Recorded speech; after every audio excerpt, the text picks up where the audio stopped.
செல்வா செல்வா இங்கே இருக்காரு. செல்வா எந்திரிங்க. செல்வா தான் வந்து இந்த சேவல் எப்படி பண்ணுறதுலாம் சொல்லி ட்ரை எப்படியெல்லாம் இதை ஹேண்டில் பண்ணலாம் அப்படின்னா ஈஸியாக டெலிலென்ஸ் வச்சு நம்ம கொஞ்சம் ஃபாலோ பண்ணலாம், அப்சர்வ் பண்ணலாம். ஆனால் சேவல் தப்பிச்சு போச்சுன்னா என்ன பண்ணுறதுன்னு எங்களுக்கு ஐடியா இல்லை. ஏன்னா அந்த காட்டுக்குள்ளே மிஸ் ஆகிடும். ஸோ நாங்கள் வந்து ட்வின் சேவல் பிடிச்சிட்டோம். ஆக்சுவலாக நீங்கள் பார்த்தது வந்து 2 சேவல். ஸோ 2 சேவலுக்கும் வந்து எனக்கு அந்த ஜிப்சியில் வந்து நிறைய குதிரைகள் யூஸ் பண்ணனால எனக்கு அது அந்த அந்த லாபகம் தெரிஞ்சு சூத்திரம் தெரிஞ்சிருச்சு. அதனால என்ன 2 சேவலுக்கும் ஒரே சிவப்பு கால்கட்டு போட்டுட்டு அதை வச்சு நாங்கள் 2 பேரும் விஷுவலாக நாங்கள் ஹேண்டில் பண்ணிட்டோம். ஸோ அந்த 2 ட்வின்னை பிடிச்சது வந்து செல்வா தான் பிடிச்சிட்டு சொன்னார் ஈவினிங்கு. அதுக்கப்புறம் சந்தோஷ், இந்த படத்துக்கான காஸ்டியூம் டிசைனர்ஸ்லாம் யாருமே இல்லை. அந்த ஐயா போட்ட அந்த ஷர்ட்டோட அந்த அந்த டோன் இருக்கு இல்லையா, வெயில்ல அது வந்து உண்மையில ஒரு ஆடு மேய்ச்சிட்டு வந்து பிடிங்கிட்டு வந்தான், அவன் தான் பிடிங்கிட்டு வந்தான். So costume designer. அப்புறம் அம்மாவோட சாரீஸ்லாம் எங்க அம்மா வந்து பீரோல ரொம்ப நாளா பத்திரமா வச்சிருந்தது, அதெல்லாம் எடுத்து இந்த படத்துக்கு யூஸ் பண்ணிட்டோம். ஸோ இதெல்லாம் ஏன் சொல்றேன்னா ரொம்ப எஃபெக்டிவா பட்ஜெட்ல பண்ணோம். 30 லட்சம் ரூபாங்கிறது ஏன்னா வேற கதை. வாழ்க்கையில சங்கர் தான் பெரிய பட்ஜெட். ஷார்ட் பிலிமே சங்கர் மாதிரி எடுத்து நீ ஒருத்தன் தான். அது வந்து என்னன்னா ஒரு சின்ன கன்ஃபியூஷன். ஃபிலோக்கிட்ட நான் நிறைய கதை சொல்லுவேன். அதுக்கப்புறம் வேற சத்ருன்னு ஒரு கதை இருந்தது, அதை எடுக்க போனப்ப அந்த படத்தோட பட்ஜெட் தான் அது. ஏன்னா 30 லட்ச ரூபா சொல்லி விலையேற்றி விட்டது ரொம்ப நல்லதுதான். ஏன்னா அந்த டிமாரேஸ் வந்து நாங்க அதுக்கப்புறம் பேசும்போது 30 லட்சம் ரூபாய்க்கு வாங்கிதான் ஆகணும், அப்படி ஒரு நிர்பந்தத்துக்குள்ள வந்துடக்கூடாது இல்லையா. ஸோ அதுக்கப்புறம் இவங்களாம் நம்ம முறைக்கிறாங்க, ஏன்டா 30 லட்ச ரூபாய் வாங்கிட்டு பொட்ன சாதம் எனக்கு போட்டிருக்க அப்படின்னு. ராம்ஜி எல்லாம் வந்து ரொம்ப, ஏன்னா எங்க வீட்டுல நிறைய பேர் தூங்குனாங்க. ஸோ ரொம்ப கம்மியான பேருக்கு தான் நாங்க வந்து ஹோட்டல்ஸ்லாம் அரேஞ்ச் பண்ணோம். ஸோ அவுட்டோர் ஷூட்டுங்கிறது கம்ப்ளீட்டா டிஃப்ரெண்ட். கேமராக்கு காசெல்லாம் கொடுத்துட்டோம். ஆனால் எனக்கு தெரிஞ்சு உங்களுக்கு நாங்கள் செட்டில் பண்ணல, நீங்கள் எதுவும் கேட்கல. So I think thank you. பாலாவை மிஸ் பண்ணிட்டேன். பாலா, அப்புறம் அஸ்வின் பாலாஜி, இந்த 4 ஏடிஸு. ஸோ அவங்களோட எஃபர்ட்டும் அவங்களோட லேர்னிங் ப்ராசஸும் இதில் ரொம்ப, அவங்களோட இன்புட்ஸுமே இது ரொம்ப இருந்தது. அதே மாதிரி அசிஸ்டன்ட் சினிமாட்டோகிராஃபர்ஸும் இதில் பயங்கர ஹெல்ப்ஃபுல்லாக இருந்தாங்க. So thank you. Sorry for the clarification. ரீசெண்டாக ஒரு வருஷம் இன்னொரு ஷார்ட் ஃபிலிம் எடுத்துகிட்டு வந்தார். பட்ஜெட் என்ன இந்த நவீன், இதோட நிப்பாட்டுங்க நவீன், படம் பண்ணலாம்.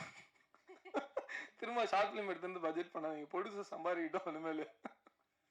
ஸோ நெக்ஸ்ட்டு நவீன் வந்து கண்டிப்பாக நெக்ஸ்ட் இயரில் கதை எடுத்துகிட்டு வந்து நம்புகிறேன். So thank you. இந்த கொலாபரேஷன் பார்க்க 2 பேருமே சேர்ந்து ஒரு திரைப்படம் பண்ணணும், அதை பார்க்கறதுக்காக நாங்கள் காத்துட்ருக்கோம். We really love to see that. So மீண்டும் தேங்க்யூ வெரி மச். ஸோ அடுத்ததாக படத்தினுடைய co producer, I think Raju sir வந்து நிறைய மேடைகளில் ஒரு டிரெக்டராக பேசியிருப்பாரு, ஒரு ப்ரொடியூசராக கூட பேசியிருப்பாரு. பட் இந்த மேடையில் வாட் ஐ ரியலி விஷஸ், ஒரு குருவாக எவ்வளோ ப்ரௌடாக இருக்கு, எவ்வளோ சந்தோஷமாக இருக்கேன்னா இந்த ரைட் பிளேஸ், இந்த ரைட் டைம், கரெக்டாக அந்த படைப்பு போய் சேருது. இன்னைக்கு ஒரு ப்ரெஷ் ஷோ போடுறோம்னா எல்லாருமே அது நம்ம என்ன ஃபீல் பண்ணுமோ அதை அவங்க ஃபீல் பண்ணுறாங்க. இதெல்லாம் பார்க்கும்போது உங்களுக்கு இந்த தருணம் எப்படி இருக்கு அப்படிங்கிறது உங்கள்கிட்ட கேட்டு தெரிஞ்சுக்கணும்னு ஆசைப்படுறோம். So I would like to welcome the go producer Rajamurugan அவர்கள்.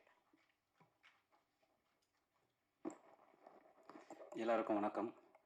ரொம்ப ஹாப்பியாக இருக்குது. ஏன்னா நவீனுடைய ஒரு படம் வந்து இந்த இடத்துக்கு வந்து அதில் ட்ரீம் வாரியர்ஸ் இணைந்து இருக்கிறது அப்படிங்கிறது, அவனே சொன்ன மாதிரி எப்போது ஜோக்கர் டைமில் என்ன மாதிரியான ஒரு உணர்வு ஏற்பட்டதோ அதே உணர்வு திரும்பவும் கிடச்சிருக்கு. அதனால் தேங்க்யூ வெரி மச். நவீனை என்கிட்ட சேர்த்துக்கிட்டது வந்து பவா செல்லதுரை சார். அவர் வந்து ஒரு தடவை ஃபோன் பண்ணார், நவீன் ஒரு பையன் இருக்கான், அவனை ஒரு முக்கியமான டைரக்டர்கிட்ட சேர்க்கறதுக்காக ரொம்ப ட்ரை பண்ணேன். அவன் உலக சினிமா பற்றி நிறைய பேசினதுனால ஒரு உரையில் ஒரு கத்தி தான் இருக்கணும் அப்படின்னு அந்த டைரக்டர் சேர்த்துக்க மாட்டேன்ட்டாரு. அதனால் அவன் கொஞ்சம் விரக்தியாக இருக்கான், நீங்கள் சேர்த்துக்குங்களேன் அப்படின்னாரு. இந்த ரிஜெக்ட் பீஸ் எல்லாம் என்கிட்டயே தள்ளுறது தான் உங்கள் வேலையா அப்படின்னு சொல்லிட்டு நான் சேர்த்துக்கல. இப்போ நான் அசிஸ்டன்ஸ் எல்லாம் சேர்த்துட்டேன் சார், இடம் இல்லையே அப்படின்னு. நீங்கள் வாங்க, இப்போ எங்கே போகிறீங்க அப்படின்னாரு. தருமபுரி ஷூட்டிங் போகிறேன். ஆன் தி வே வாங்க, திருவண்ணாமலையில் வந்து லக்கேஜ் மாதிரி அவனை எடுத்துகிட்டு போயிடுங்க அப்படி சொன்னார். அப்படி வந்து ஆன் தி வேல வந்து பிக்கப் பண்ணிட்டு வந்தவன் தான் நவீன். ஆனால் அதுக்கப்புறம் வந்து அவனோட பழக ஆரம்பித்த பிறகு எனக்கு அவனோட பழகின கொஞ்ச நாட்கள்லேயே எனக்கு தெரிஞ்சுது, நிச்சயமாக சந்தோஷ் சொன்ன மாதிரி இந்தியாவின் முக்கியமான இயக்குனர்கள்லாம் ஒருத்தனாக வருவான் நிச்சயமாக. அப்படியான ஒரு சென்ஸ் உள்ளவன். தொடர்ந்து நிறைய படிக்கிறவன், நிறைய பயணம் செய்கிறவன், நிறைய படங்கள் பார்க்குறவன், நிறைய உழைக்கிறவன். அதனால் இப்போ வந்து மணி சார்ட்ட இருக்கான். இப்போ வந்துட்டு அப்படியான ஒரு பெரிய ஸ்பேஸ் வந்து அவனுக்கு தொடர்ந்து அவனுடைய உழைப்புக்கு அங்கீகாரமாக கிடைக்குது. அப்படி வந்து அவன் என்ன எழுதினாலும் கொண்டு வந்து கொடுப்பான். அப்படி இந்த கதை கந்தர்வனுடைய கதையை எழுதிட்டு வந்து கொடுத்த உடனேயே இது நிச்சயமா நீ வந்து படம் பண்ணலாம். ஏன்னா இது ஒரு 20 நிமிஷம்னாலும் இது பேசுகிற விஷயம் வந்து பெரிய ஃபிலாசபியை பேசுது. சொன்ன மாதிரி பசியை பற்றி பேசுது, ஒரு ஆண் பெண் உறவை பற்றி பேசுது, நம்முடைய கலாச்சாரத்தை பற்றி பேசுது, ஸோ ஒரு மனிதனுடைய நிராசை பற்றி பேசுது. எல்லாம் முடிந்த பிறகு அவன் என்ன எடுத்துகிட்டு போக போகிறான் அப்படிங்கிற ஒரு பெரிய ஃபிலாசபியோடைய ஒரு வடிவத்தை பேசுது. ஸோ இவ்வளோ விஷயத்தை பேசுது. இது நிச்சயமாக நீ எடு அப்படின்னு சொன்னேன். அப்போ திலானி கரெக்டாக ப்ரொடியூசர் அவங்க வந்தாங்க. ஸோ அவங்களோட கோ ப்ரொடக்ஷன் பண்ணக்கூடிய ஒரு வாய்ப்பு வந்தது. காம்ரேட் டாக்கீஸ் வந்து தொடர்ச்சியாக வந்து நிறைய டாக்குமெண்ட்ரிஸ் பண்ணிகிட்ருக்கோம். எங்க கூட ஒரு பெரிய டீம் இருக்காங்க. சிந்தன் தோழர் உட்பட ஒரு 10 பேர் இருக்காங்க. ஸோ அவங்க நிறைய டாக்குமெண்ட்ரிஸ் எடுத்துகிட்ருக்கோம். சமீபத்தில் கூட வாச்சாத்தி பற்றி எடுத்த டாக்குமெண்ட்ரி வந்து இன்றைக்கி மிக முக்கியமான பேசு பொருளாக இருக்குது. அந்த மாதிரி டாக்குமெண்ட்ரிஸ், ஷார்ட் ஃபிலிம்ஸ் எடுத்துகிட்ருக்கோம். அதில் முக்கியமாக இந்த லிட்டில் விங்ஸ் எடுத்தது வந்து உண்மையிலேயே நான் வந்து ரொம்ப பெருமிதமாக உணர்கிறேன். இந்த படத்தை வந்து பார்த்துட்டு உடனடியாக இதை வந்து ட்ரீம் வாரியர்ஸில் ரிலீஸ் பண்ணணும் அப்படின்னு சொல்லி பிரகாஷ் சாரும் பிரபு சாரும் சொன்னாங்க. எனக்கு வந்து பிரகாஷ் சார் வந்து ரொம்ப என்னோட ஹார்ட்டுக்கு ரொம்ப க்ளோஸான ஒருத்தர். அடிக்கடி வந்து நாங்கள் ஃபோனில் பேசிக்கும்போது திடீர்னு கூப்பிடுவார். ஒரு முருகவேலுடைய ஒரு கதை படித்தேங்க, இந்த கதை ஃபிலிம் பண்ணால் ரொம்ப நல்லாயிருக்கும் அப்படின்னு சொல்லுவார். அந்த மாதிரி நிறைய லிட்ரேச்சர்ஸ் படிச்சுக்கிட்டே இருக்கிற ஒருத்தர் பிரகாஷ் சார். ஸோ அந்த மாதிரி ஒரு ப்ரொடியூசர் அமையிறது ரொம்ப அபூர்வம், உண்மையிலேயே அபூர்வம் இன்னைக்கு இந்திய சினிமா சூழலில். அப்படி வந்து தொடர்ச்சியாக வந்து லிட்ரேச்சரை, லைஃப்பை கரெக்டான மிக்சிங்கில் சினிமாவுக்கு கொண்டு வரணும்னு நினைக்கிறது வந்து பிரகாஷ் சார், பிரபு சார் 2 பேர்ட்டையும் இருக்கிற மிக முக்கியமான அம்சமாக பார்க்குறேன். அதனால் எப்போ இந்த படத்தை வந்து அவங்க எடுத்துக்கிறேன்னு சொன்னாங்களோ அப்போவே நான் ரொம்ப முக்கியமாக வந்து நவீனுக்கு வந்து ஒரு பெரிய ஒரு லைஃப் வந்து அதில் பிகின் ஆகும் அப்படின்னு நான் நினைக்கிறேன். ஏன்னா ட்ரீம் வாரியர்ஸ் வந்து ஒரு தொட்ட படைப்பாளிகள் எல்லாருமே ரொம்ப முக்கியமான ஒரு இடத்துக்கு வந்திருக்காங்க. ஏன்னா அப்படிப்பட்ட விஷயத்தை தான் ட்ரீம் வாரியர்ஸ் தொடர்ந்து பண்ணுவாங்க. அதனால் ஒரே நேரத்தில் இப்படியான ஒரு படைப்பை எடுத்துகிட்டு வந்ததுக்கும் நவீனுக்கு ஒரு முக்கியமான டோரை ஓப்பன் பண்ணதுக்கும் ட்ரீம் வாரியர்ஸ்க்கு தேங்க்யூ சார். ஸோ இப்படியான சூழலில் இந்த மாதிரி ஆனால் ஒரு இன்றைக்கி வந்து குளோபலைசேஷனுடைய ஒரு பெரிய ஸ்பேஸில் இன்றைக்கி உலகம் இருக்குது. இன்றைக்கி ஷார்ட் ஃபிலிம்ஸ், வெப் சீரிஸு, திரைப்படம், ஒரிஜினல் கண்டென்ட் அப்படின்னு என்ன வடிவத்தில் வந்தாலும் அது உலகம் முழுவதும் போவதற்கான ஒரு ஸ்பேஸ் வந்து இன்றைக்கி உருவாயிருக்கு. அப்படி இந்த மாதிரியான புதிய சிந்தனைகள் இன்னும் நிறைய வரணும். சந்தோஷுடைய இசை, ஒரு சூப்பரான மியூசிஷியன். நான் வந்து அவரை போய் ஸ்டுடியோவில் பார்த்தப்போ அவ்வளோ கிளாரிட்டியான மியூசிக். நிச்சயமாக சினிமாவில் உங்களுக்கு பெரிய இடம் உண்டு. அதே மாதிரி இந்த படத்தில் நடித்த அத்தனை பேரும் ஒரு அபாரமான நடிப்பை கொடுத்துருந்தாங்க. கேமராமேனு ஃபிலோ வந்து அதுதான், அவர் வந்து ஒரு படைப்பை மட்டும்தான் பார்ப்பார், சின்னது பெருசு அப்படிலாம் இல்லாமல். இன்றைக்கி இந்தியாவின் மிகப்பெரிய பட்ஜெட்டில் உருவாகக்கூடிய படங்களை செய்து கொண்டிருக்கிறவர். இந்த மாதிரியான குறும்படங்களிலும் தன்னுடைய கவனத்தை செலுத்தி புதிய படைப்பாளிகளுக்கான ஒரு ஸ்பேஸாக அவருடைய ஆஃபீஸ் இருக்குது. அவரோட ஆஃபீஸ்க்கு போனால் ஒரு பெரிய ஃபேக்ட்ரி மாதிரி இயங்கிட்டு இருக்கும். எந்த ரூமில் எது நடக்குதுன்னே தெரியாது. திடீர்னு நான் போய் கதவை திறப்பேன், அங்கே வந்து கூலி ஷூட்டிங் போயிட்டுருக்கும், எடிட்டிங் போயிட்டுருக்கும். இன்னொரு கதவை திறந்தா விஜய்க்கு வந்து ஃபைனல் கட்டு பார்த்துட்டு இருப்பாரு. அதில் நமக்கும் ஓரமாக ஒரு இடம் இருக்குது அப்படிங்கிறது வந்து மிக சிறப்பான விஷயம். அது மாதிரி இந்த மாதிரியான படைப்பாளிகளுக்கு அவர்கிட்ட எப்போவுமே ஒரு இடம் உண்டு. ஃபிலோ வந்து ரெக்கமெண்ட் பண்ணிகிட்டே இருப்பார் யாருக்காவது ஃபோன் பண்ணி. அப்படியான ஒரு நல்ல மனசுக்காரர். ஸோ இப்படி ராம்ஜி, அவரை வந்து மெஹந்தி சர்க்கஸ்லேருந்து பார்க்குறேன். இப்படியான அழகான நல்ல படைப்பாளிகளுக்கும் நடிகர்களுக்கும் எப்போதும் ஒரு மேடையாக இந்த ட்ரீம் வாரியர்ஸ் இருக்கும்னு நான் நம்புகிறேன். Thank you very much. பத்திரிகையாளர் அத்தனை பேருக்கும் நன்றி.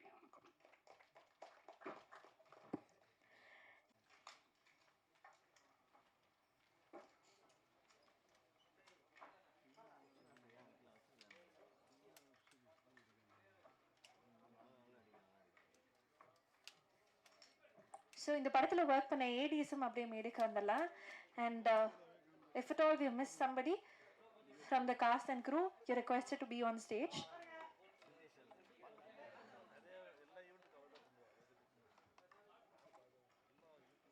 தொடர்ந்து நமக்கு வந்து ஒரு நேட்டிவ்லி கனெக்டட் கதாபாத்திரங்களை தன்னுடைய பெர்ஃபார்மன்ஸ் மூலமாக இருக்கணும் அப்படின்னு இவருடைய பெயர் நிச்சயமாக அது படவரிசைகள்ல இருக்கும்னு நான் நம்புறேன். ஸோ மதுரை ராம்ஜி அவர்கள், what you have to say, over to you.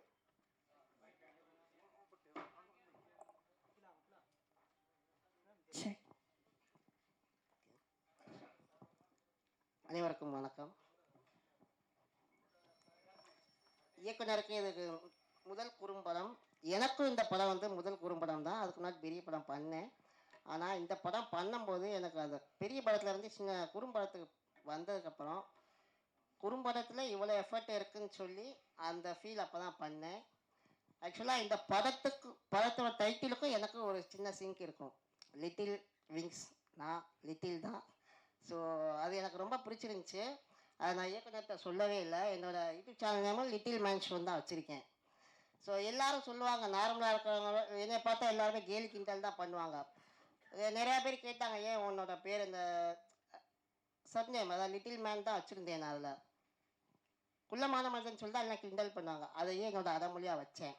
அதே மாதிரி சார் அந்த லிட்டில் விங்ஸுங்கிற நேம் எனக்கு அதை பார்க்கும்போது ஒரு அளவு சிங்க் ஆச்சு. என்னுடைய முதல் குறும்படம், இயக்குனரோட முதல் படமும் இதுதான்.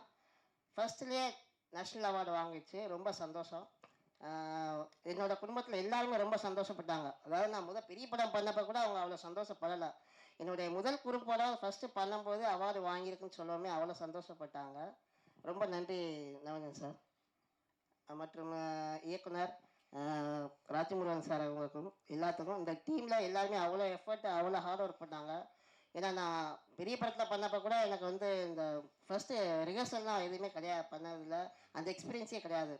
ஆனால் ஒரு படம்னா இப்படி தான் இருக்கும், இப்படி தான் பண்ணணும், இப்படி தான் இருக்குன்னு சொல்லி ரிஹர்சலுக்கும் என்னை கூப்பிட்டு வந்து பாருங்கள், எல்லாம் பண்ணுங்கள், நீங்களும் ட்ரைனிங் எடுங்கன்னு சொல்லி ஃபஸ்ட்டு 4 days ரிஹர்சல் பண்ணி திருவண்ணாமலையில் அதுக்கப்புறம் போய் ஷூட் பண்ணால் அங்கே ரொம்ப சேலஞ்சிங்காக இருந்துச்சு எல்லாமே. ஏன்னா அந்த காடுனால மழை, திடீர்னு வெயில் அடிக்கும், எல்லாம் ரெடியாக இருப்போம், பார்த்தா கிளைமேட் உள்ளே போயிடும். அந்த சீன் பார்த்துப்பீங்க, வீட்டுக்குள்ளே இருக்கிற சீன்லாம் இருட்டுக்குள்ளே இருக்கிற மாதிரி தான் இருக்கும்.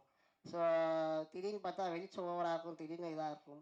அது ரொம்ப கஷ்டப்பட்டு எடுத்தோம். இதை விட ரொம்ப கஷ்டமான என்ன விஷயம்னா, அந்த கோழியை வச்சு அதை மெயின்டைன் பண்ணி மேட்சிங் பண்ணி எடுத்தார். நம்ம நடிச்சிடலாம், கோழி நடிக்க சொல்ல முடியாது. ஸோ அது வர மாதிரி போகிற மாதிரி கரெக்டாக செட் பண்ணி இயக்குனர் நல்லா அருமையாக பண்ணியிருந்தாங்க. நான் உட்காந்து ஷூட்டில் அந்த 6 days உட்காந்து அவங்க கூட உட்காந்து நான் பார்த்து தான் இருந்தேன். அவ்வளோ அருமையாக பண்ணியிருந்தாங்க. ரொம்ப நன்றி.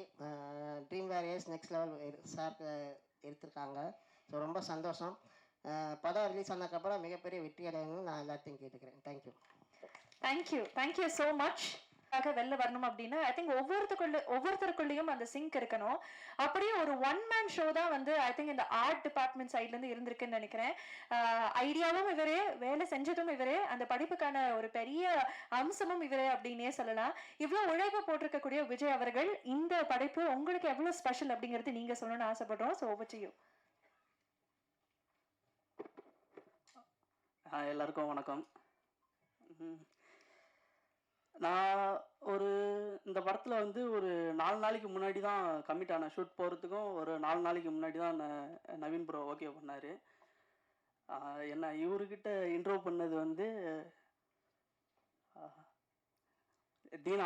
தீனா ராகவன், என்னுடைய நண்பர். அவர் தான் வந்து நவீன்கிட்ட என்னை இன்ட்ரோ பண்ணது. இல்லை ஒர்க்காக பார்த்துக்கிட்டோம்னா, அந்த கோழி, அந்த முட்டை வந்து இதுலேருந்து உடஞ்சி அவர் தூக்கி போட்டு உடஞ்சி அதுலேருந்து அடகாத்த கோழி எப்படி இருக்கும், அது லைட்டாக அந்த எஃபெக்ட்லாம் போட்டு அதில் ரெடி பண்ணோம்.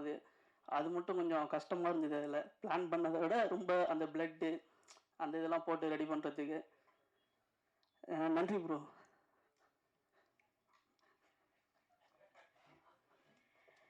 பட் ஐ திங்க் உங்களுடைய ஒர்க்கே நிறைய பேசியிருக்கேன் நான் நம்புறேன். அதனால உங்களுடைய பேச்சு குறைவாக இருந்தாலும் அவ்வளோ நாங்கள் பார்த்து வியக்கிற அளவுக்கு ஒரு படைப்பை நீங்கள் கொடுத்துருக்கீங்க. மீண்டும் உங்களுக்கு ஒரு பெரிய வாழ்த்துக்கள். Thank you so much.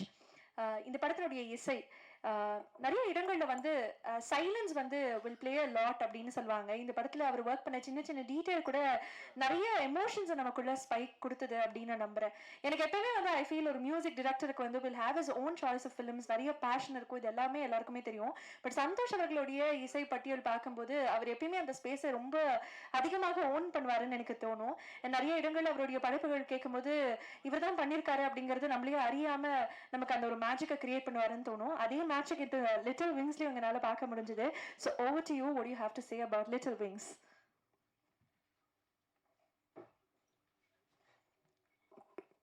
வணக்கம். Thank you dream warriors, Rajamurugan sir and ஸ்டேஜில் இருக்க எல்லாருமே.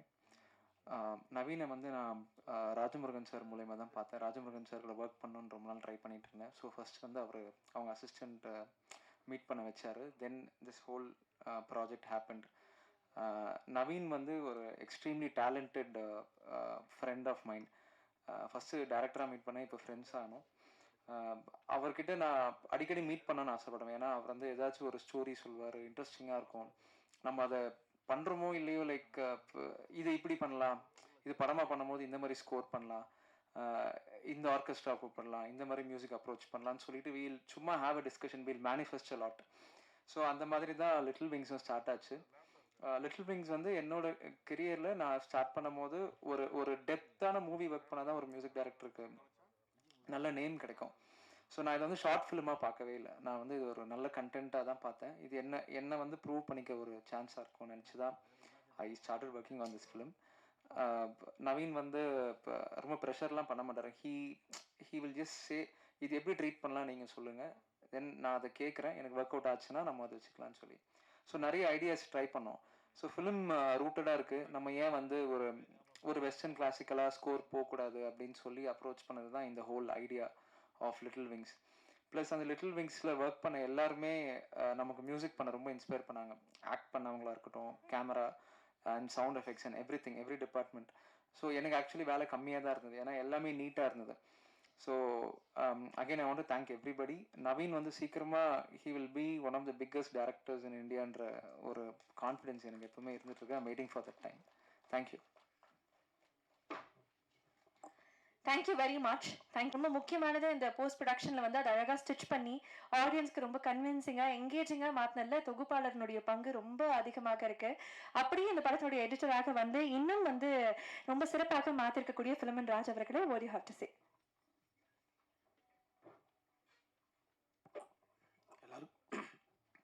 எல்லாருக்கும் வணக்கம்.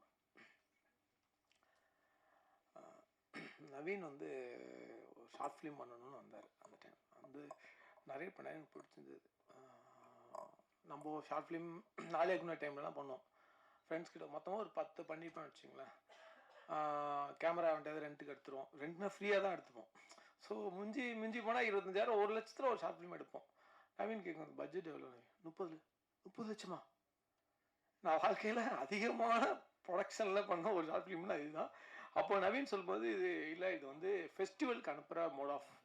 நான் பண்ணது எதுவுமே ஃபெஸ்டிவல் கிடையாது. நாளைக்கு டைமில் பண்ணுறது எல்லாமே அந்த ஷோக்கு பண்ணது தான் நான் பண்ணது. ஒரு சந்துருவும் அவனுக்கு மட்டும் தான் பண்ணது. ஸோ அப்போ கேட்கும்போது என்னோட குவாலிட்டி வந்து ஃபிலிம் குவாலிட்டி இருக்கணும், மேக்கிங் ஸ்ட்ரக்சர் எல்லாமே எனக்கு ஃபிலிமோட ஸ்ட்ரக்சர் தான் இருக்கணும் அப்படின்னாரு. ஸோ ரொம்ப சந்தோஷம் நவீன். ப்ரொடியூசர் யாருன்னு கேட்டேன். திலானின்னு ஒருத்தவங்க. அவங்களுக்கு கோடி கும்பிட்டு கூப்பிட்டுருங்க. வாழ்க்கையில் 30 லட்சம் போட்டு ஒரு ஷார்ட் ஃபிலிம் எடுத்து இருக்க பெரிய மனசு அவங்களுக்கு தான். ஸோ என்ன வாழ்க்கையில் யாரும் அவ்வளோ காசு கொடுக்கல ஷார்ட் ஃபிலிம்க்கு அப்படின்னு சொல்லும்போது இன்னொன்று எனக்கு ரொம்ப பிடிச்சது. அதுக்கப்புறம் எனக்கு சேலஞ்சிங்காக இருந்தது லைவ் சென்ட். எதுவும் நான் பண்ணதே இல்லை. நான் பண்ணுற படங்களாக இருக்கட்டும், ஷார்ட் ஃபிலிமாக இருக்கட்டும், எதுவும் லைவ் சென்ட் பண்ணதே இல்லை, ஆடுக்கும் சரி. ஸோ இது லைவ் சென்ட் போகிறதுனால எனக்கு இன்ட்ரெஸ்டிங்காக இருந்தது. லைவ் சென்ட் போகிறீங்கன்னா அப்படின்னா ஸ்கிரிப்ட் அது மீட்டி கொடுத்துருந்தாரு. ஆனால் லைவ் சொன்னால் வித்தவுட் ஸ்கிரிப்ட்லேயே நீ லாக் பண்ணி எந்த டைலாகும் அதுக்கப்புறமா கரெக்ஷனே பண்ண முடியாது. ஸோ அந்த மாதிரி ஒரு இன்ட்ரெஸ்டிங் ஒர்க் எனக்கு ஒர்க் பண்ணலான்னு தோணுச்சு. ஸோ அப்புறம் நீங்கள் என்ன கொடுக்குறீங்களோ நவீன் பண்ணிடுங்க, நான் இதை பண்ணுறேன், நான் உங்களுக்காக நான் பண்ணி கொடுக்குறேன் அப்படின்னு ஒவ்வொரு டைம் வரும்போது ஏதோ ஒரு கதை சொல்கிறது. ஸோ அந்த மாதிரி தான் நவீனோட நட்பு எனக்கு இருந்தது. ஸோ இந்த கதையை படிக்கும்போது எனக்கு வந்து எனக்கோட கிராமங்கள், நான் இருந்த வில்லேஜில் தான் வளர்ந்தது, எனக்கு அதுதான் ஞாபகம் இருந்தது. நான் ஸ்கூல் படிக்கும்போது எங்கள் அம்மா கோழிக்கூட வச்சுப்பாங்க. கோழி நிறையா வளர்ப்பாங்க. அம்மாச்சிலாம் வளர்ப்பாங்க. சாயங்காலம் 6 மணிக்கெலாம் அடைக்கணும். அடைக்கிற பொறுப்பு எனக்கு இருக்கும். நம்ம விளாண்டுட்டு லேட்டாக போய் அடைச்சுன்னா அன்றைக்கி விழுவும் அடி. நீ 6 மணி கோழி கருப்புனா ஏதாவது நாய்க்கு பிடிச்சிட்டா நீனா தர போகிறோம்பாங்க. சரி ஒரு நாள் வருமா இவ்வளோ தான் அடைக்கிறேன், ஏமா கோழியெல்லாம் சமைச்சு தர மாட்டேங்கிறேன். கோழி சமைச்சேன்னா 2 ஆப்ஷன் தான். எவனாவது சொந்தக்கார மாமா மச்சம் வரணும், இல்லை ஏதாவது நல்ல நாள் பெரிய நாள் தான் கோழி வெட்டுவாங்க. மற்றபடி எதுவுமே கோழியே நானும் திங்கிறது கம்மியாக தான் இருக்கும். அந்த மாதிரி எனக்கு அந்த ஞாபகங்கள்லாம் எனக்கு வந்துச்சு இந்த ஸ்கிரிப்ட் படிக்கும்போது. ஸோ அந்த ஞாபகங்கள் கிராமங்கள் இருக்கும்போது அந்த ஹஸ்பண்ட் ஒய்ஃப்குள்ளே இருக்கிற நவீன் சொன்ன மாதிரி அந்த இது நிறையா பார்த்துருக்கேன் நான். அதெல்லாம் என் கண் முன்னே வந்ததுனால எனக்கு ரொம்ப ரொம்ப பிடிச்சிச்சு இந்த ஸ்கிரிப்ட். ஸோ அதனால் அதுபோது பண்ணும்போது இன்ட்ரெஸ்டிங்காக இருந்தது. ஸோ அதெல்லாம் இருக்கும்போது நம்மளுக்கு ஒரு ஃபீல் இருக்கும்ல, சரி நல்லா இருக்கு அப்படின்னு சொல்லி பண்ணது தான் அந்த ஷார்ட் ஃபிலிம். எனக்கு ஒரு லேர்னிங் ப்ராசஸ் தான் லைவ் சவுண்டு இருக்கிறதுனால. ஸோ அது இல்லாமல் இந்த ஃபெஸ்டிவலுக்கு அனுப்பும்போது ஒவ்வொரு டைம் ஒரு கட் மாறிக்கிட்டே இருக்கும். ஸோ அது ஒரு எப்படின்னா நம்மள ஒரு டியூன் பண்ணோம், பொறுமையை இன்னும் டியூன் பண்ணோம் இந்த ஃபெஸ்டிவல் அனுப்பும்போது தான். ஒவ்வொரு ஃபெஸ்டிவல் முடிஞ்சு கொஞ்சம் கரெக்ஷன் பண்ணி வேறு ஒரு டைப்பில் அனுப்பலாமான்னு பாரு. ஸோ அது லேர்னிங் தான் எனக்கு ஒரு எக்ஸ்பீரியன்ஸ்னு வச்சுக்கலாம் அந்த ஷார்ட் ஃபிலிம். ஸோ அந்த எக்ஸ்பீரியன்ஸ் கொடுத்த நவீனுக்கு ரொம்ப நன்றி. ஸோ அதுக்கப்புறம் ட்ரீம் வாரியர் ரீசெண்டாக ஒரு 2-3 மந்த்ஸ் முன்னாடி ட்ரீம் வாரியர் இது வாங்குறாங்க. ஒரு டீசர் மாதிரி பண்ணிக்கலாம். ஓகே நவீன் பண்ணிக்கலாம் நவீன். ஸோ இது நல்லபடியாக ரிலீஸ் ஆகுதுன்னா ரொம்ப சந்தோஷம். ரொம்ப நாள் கழிச்சு ரிலீஸ் ஆகுது. So end of the day dream warrior சேனலில் வரதுல ரொம்ப சந்தோஷமாக இருக்குது. அண்டு இது உங்களுக்கு பிடிச்சா உங்களுக்கு கண்டிப்பாக பிடிக்கும்னு நினைக்கிறேன். ஸோ நீங்கள் எழுதி இது எவ்வளோ தூரம் மக்களுக்கு ஆடியன்ஸ்க்கு கொண்டு சேர்ப்பீங்கன்னு நம்புகிறேன். நன்றி, வணக்கம்.